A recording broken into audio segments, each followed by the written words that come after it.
அடே பாஸ் என்னடா ஒரு மனச்சாச்சு சின்ன பொடி எனக்கு போல் போடுறதுக்கு ஒரு போலுக்கு 5 ரூபா வந்து 1000 ரூபா கட்டுறீங்க அந்த பொடியிட்ட நீங்க கொஞ்சம் நிப்பாடுங்க கதையை. நீங்க என்ன சொன்னீங்க? நான் ஒரு செகண்ட் அணியாக கூடாது, வேலைக்கு ஏற்றுமா உழைக்கணும்னு நீங்க. இன்றைக்கு ஞாயிற்றுக்கிழமை நாத்து சரியா, அதான் நான் உழைக்கேன். ஒரு போலுக்கு 5 ரூபா படி சரியா, அது ஒரு 1000 ரூபா காசு தான் எனக்கு சிலவுக்கு உதவும். உண்ட புதுரவு நீ சின்ன பொடி எனக்கு போல் பண்ணுறா, நீ ஒரு கிரிக்கெட் பிளேயர்ன்றே தெரியும் எனக்கு சரியா. இரவு பகலாக மெச்சிக்கலாம் போகிற நீ அப்போ என்கிட்ட பொடியனையோட பழைக்கு ஒரு ஆளாக்குடான்னு சொல்லி விட்டதுக்கு அதுக்கு காசு கேட்கியாளே.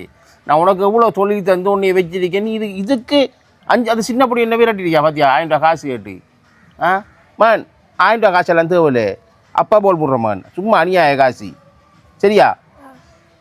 தம்பி நீங்க இங்கே போல அறிஞ்சு கிழிக்க தேவையில்ல, நானே எந்த மானுக்கு அறிஞ்சு பழக்குவேன்.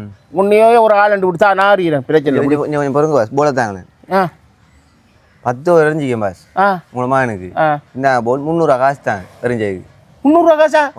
என்னடா உங்களுக்காக குறைய கேட்க 300 தாங்க. இது என்னடா இப்படி பகல் கொள்ள அடிக்கா? இது என்ன கரை சொல்றாது? ஒரு பிள்ளைக்கு பழக்கிறதுக்கு காசு கேட்குறியே. சரியா பாஸ், ஞாயிற்றுக்கிழமை அதில் உழைக்கத்தான் பாஸ் பார்க்கணும். இனிமேல் மகன் வேற கூப்பிட்றக்கூடாதா சரியா. அப்பா ஒரு சரியா பாருங்க, அநியாய காசு 300 ரூபா 10 ஓவர் எறிஞ்சிக்கான 300 ரூபா காசு இருக்கார். என்ன ஆள் அறிக்காண்டு வாருங்க. என்ன பாஸ் போல் நீங்கள் நில்லுங்கம்மா, நான் அறிகிறேன்.